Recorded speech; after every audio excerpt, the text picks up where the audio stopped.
the United Nations and India, reforms that are needed within the United Nations. We are also having this discussion as the UN completes 75 years, and we find that there is a lot of discussion on the functioning and the reforms that seem to be needed within the United Nations working.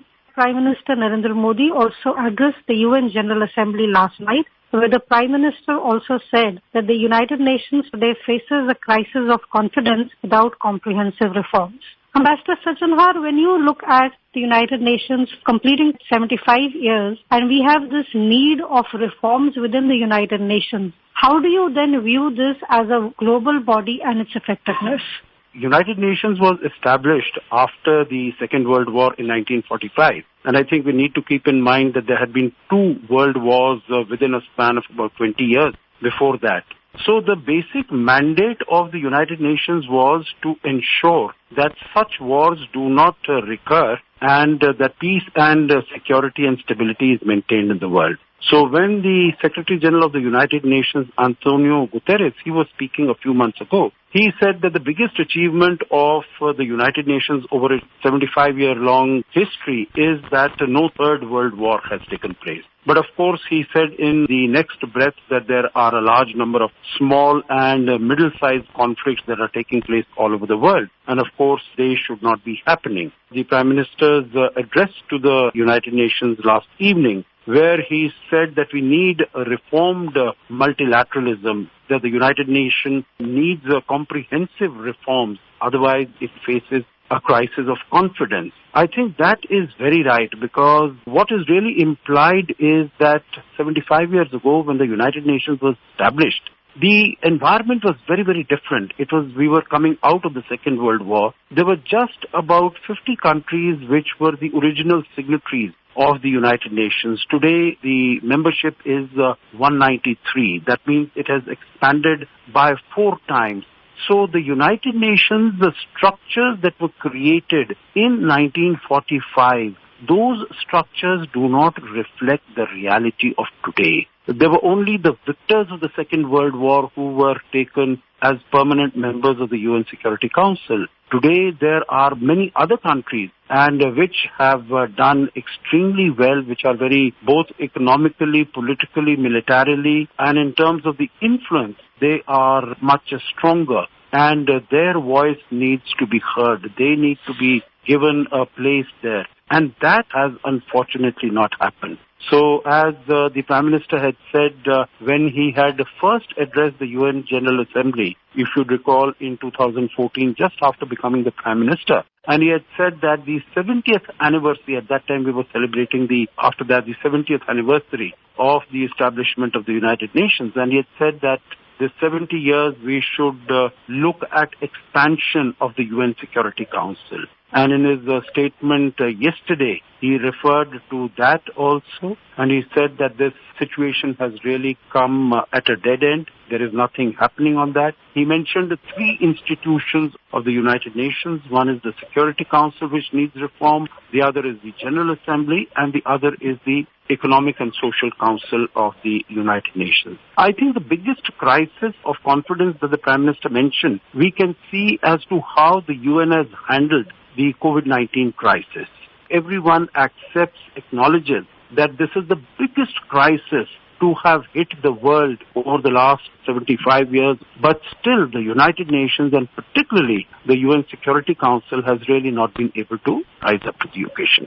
Ambassador Sajanhar, as you pointed out that the Prime Minister also yesterday and India has consistently also been raising this issue that there is a strong need to reform the United Nations Security Council, and the logic has been very clear that this is a structure that was set up in 1945 and that does not reflect the contemporary realities of the 21st century. Why do you think that there has been a lot of talk that we need to reform the UNSC and India needs to get a permanent seat, but why haven't we seen too much of movement happening at the ground level? This is global politics, because as far as India's case is concerned, we know that 4 out of the 5 permanent members of the United Nations Security Council, they are in support of India's membership of the UNSC. It's only China which has been dragging its feet. Again, we know in the context of the rise of China that it sees India as a competitor. And it is, while it might be talking of a multipolar world, but it is definitely not interested in having a multipolar Asia. It wants a unipolar Asia. It wants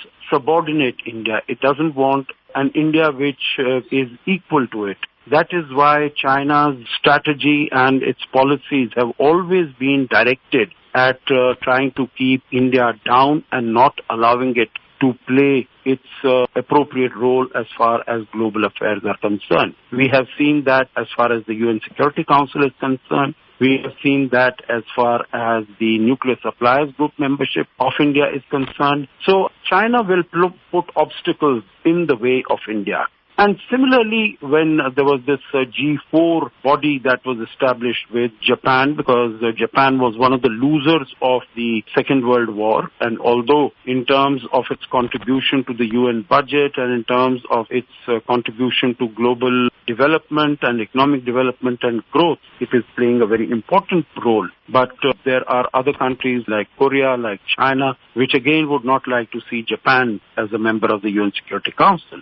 Similarly, we have countries like Germany. Its neighbors would have problems with it, and Brazil. So this G4 have individually a very strong case, but it is global politics which is coming in the way. But I think it is realized that now, as far as the UN Security Council permanent members are concerned, it is Latin America is not represented, the continent of Africa is not represented, India with the third largest economy in purchasing power parity terms in the world, it is not represented. So there are anomalies. We really need to reflect on it because, as the Prime Minister said, we cannot fight today's challenges with outdated structures and without comprehensive reforms. We need to give voice to all stakeholders, address contemporary challenges, and focus on human welfare, because we've seen that globalization it has had many positive impacts,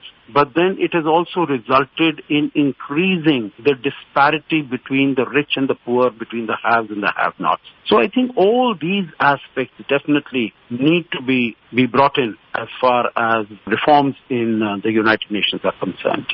Ambassador Sajjanar, we also find that the UN is increasingly criticized for sometimes not being as effective as it should be. For example, the ongoing conflict in Syria, and many people have said that the UN could have played a more proactive, better role in resolving the conflict. But do you feel that sometimes the UN faces an unfair amount of criticism and that the UN comes under fire more than it should be? Because we also find that the Prime Minister yesterday in his address, he also importantly said that our world today is a better place because of the United Nations.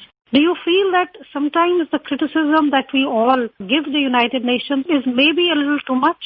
I agree with what the Prime Minister had also said, that the world needs the United Nations, and the United Nations has many successes to its credit. I also mentioned that what Antonio Guterres had said, that the small and some middle-sized conflicts are still going on. But the United Nations, and particularly the UN Security Council, which is really mandated to ensure peace and security in the world, can be as effective as its members want it to be. So you mentioned Syria, but there are so many other cases. We can speak about Iraq, we can speak about Afghanistan, we can speak about Sudan, Nigeria, Boko Haram. But it is the member states, and particularly the permanent members of the UN Security Council, they have to come together. And here, all these members have diverse interests. What I had mentioned also about dealing with the coronavirus pandemic, I think that was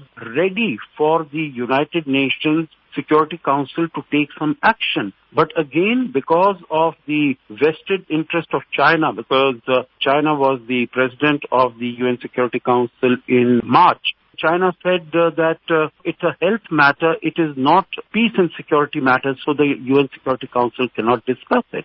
So it was not discussed in March, it was discussed in April. But even after that, the UN Security Council has not been able to take any significant concrete actions because there has been an underlying tension between the members, the United States, China. There has been, whether it's a trade war or a technology war. So they have not been able to see eye to eye with each other. And if you compare this to what happened in 2014, when the Ebola crisis erupted and all the countries were able to come together, and Ban Ki-moon, who was the Secretary General at that time, and the United States was able to provide the leadership. So here there has also been a failure of leadership that is palpable, because we've seen that it is the United States that has provided the leadership. But in the current case, it has withdrawn it into itself. The tendency has been more to isolate itself.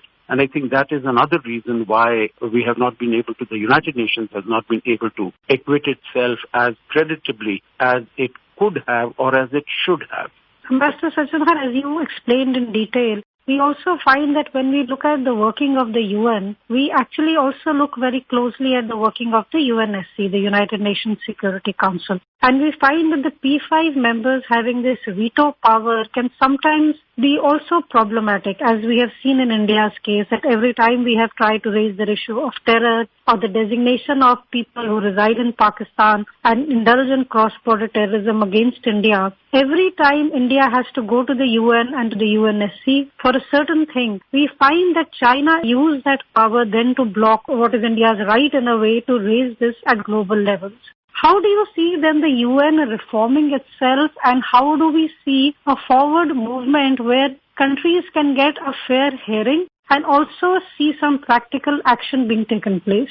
Veto might have had some validity, some relevance, some significance just after the Second World War, that there should be, when we are trying to maintain peace and security in parts of the world, then different countries, all these permanent members at least, should be on the same page. But I think with this passage of time, what we have seen, and you have given this in great detail, whether it was in the case of Masood Azhar, it was the whole process took more than 10 years. We started the process in 2009, and there were 4 vetoes that China applied. And that also not for itself, but for its puppet state, its satellite state, Pakistan, because there are strategic interests that China has as far as Pakistan is concerned. So veto power can be misused, definitely. So I think there are reforms that are definitely called for. In an ideal situation, there would be no veto power, because I think it is quite ironic that an organization,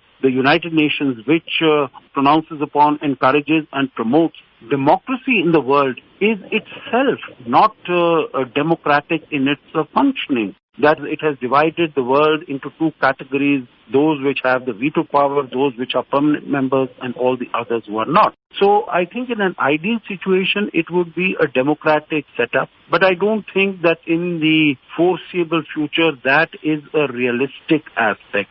But what we can possibly try to do is that just one country applying a veto would not be effective. Maybe having at least 2 out of 5 if they are objecting to a particular situation. This is just a suggestion that could be considered. Then that means that there is a definitive problem as far as any particular issue is concerned. But I think once this thing comes up, if as and when the UN Security Council is expanded, the permanent members increased to 10, if the other 5 are also given veto power, or I think there are several permutations and combinations which could ensure that veto power is not used flippantly and casually, but only when serious matters of global security and peace are concerned. And in the coming days, we will continue our discussions on the United Nations, India, and the reforms that are needed within the United Nations system. With this, we bring today's discussion to an end. Thank you. Thank you. You were listening to a discussion on India and United Nations, Need for Reforms.